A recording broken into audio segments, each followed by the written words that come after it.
Hello and welcome to this video about thin lenses. We've talked about how light can change direction due to refraction, changing speed as it changes from one medium to another. But another way that the direction of light can change is by passing through a curved surface.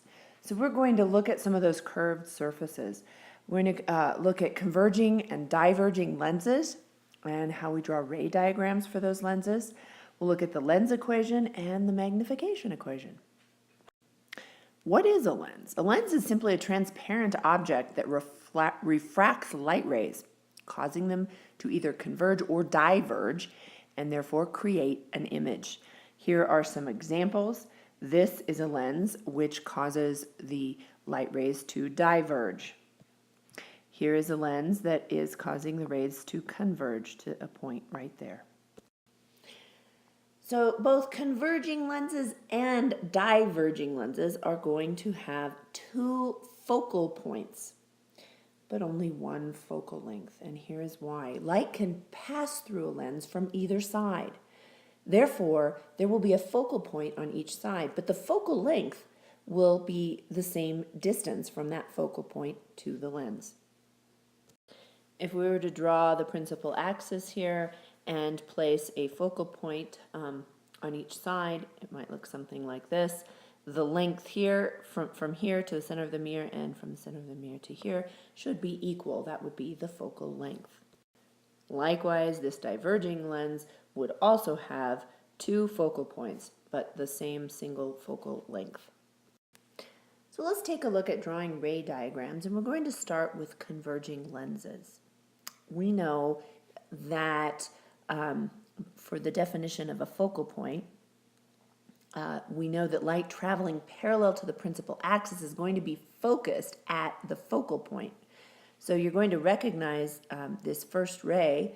If we draw a ray from the object to the lens, that would be here, parallel to the principal axis, then the refracted ray is going to be focused through the focal point. It will pass through the focal point F on the back side of the lens. And for our purposes, we're going to call the front of the lens the part where the light rays first encounter the lens.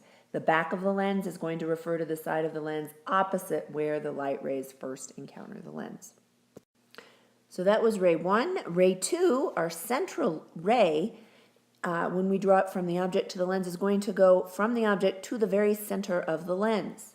So here's our point on the object, and the very center of the lens where the principal axis is crossing the center of the lens, and then it will continue from the center of the lens. So you are simply going to draw that as your ray number 2. Ray number 3 is going to pass through the focal point on the same side, on the front of the lens, and then it will be parallel to the principal axis. And here are two ray diagrams, one with the object at 2 times the focal point, and here would be in between F and 2F. They're both producing images that are inverted, and these images are both real. They are real because the light rays are forming these images even though they're on the other side, the back side of the lens. So that's a little bit different than we looked at with mirrors because the light couldn't pass through a mirror to form a real image on the other side, but they can for a lens. Now here we have a whole lot of information to look at, but I'd like us to think a little bit about each of these different situations and different kinds of images that can be formed by a converging lens. Converging lenses can also be called convex lenses. So here, if we have an object that is beyond 2F, we're going to end up seeing an image that is real because the light rays hit it and form it, but it will be inverted and it will be diminished. Some applications for this kind of image would be a lens in a camera, the human eyeball lens, an objective lens of a refracting telescope.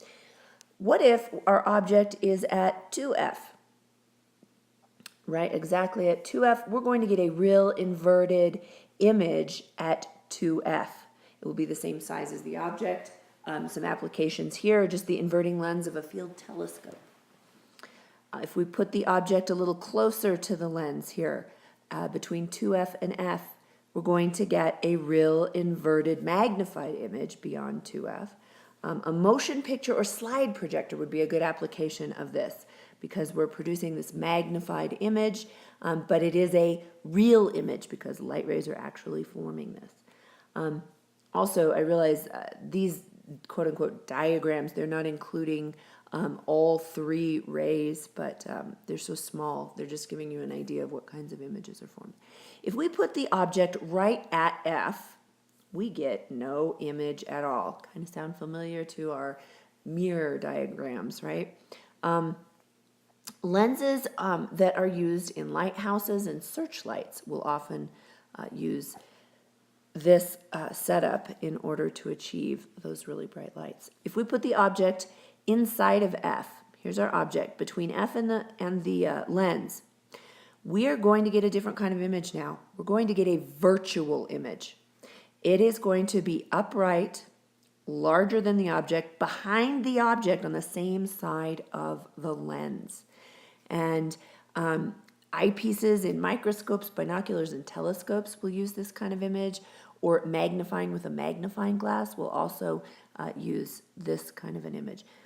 If we have light that is coming from an infinitely far distance away, or just a really far distance, such that the light rays are parallel, we are going to end up getting a point image right at the focal point.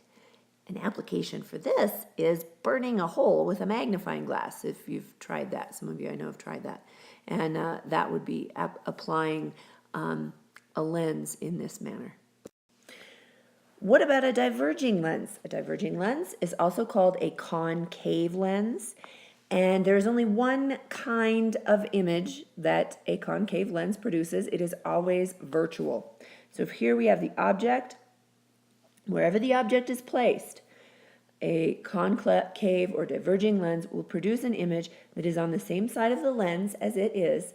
And for lenses, that means it will be virtual because the light rays are not actually forming it. It will be upright, but it will always be reduced in size. For any placement of the object, the image is always going to appear between the focal point and the lens itself. So when we draw ray diagrams, these are very similar to what we've seen, but we think about it a little bit differently because a virtual image is being formed.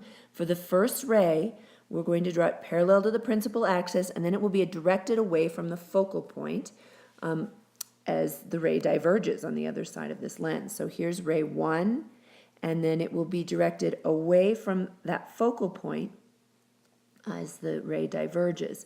This will be a dotted line because this is actually not light. It is simply taking this ray back in through the focal point.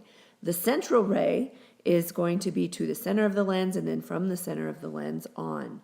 So we will go from our point. Here's our central ray right there. The third ray is proceeding toward the back of the focal point, F. That would be this line right here.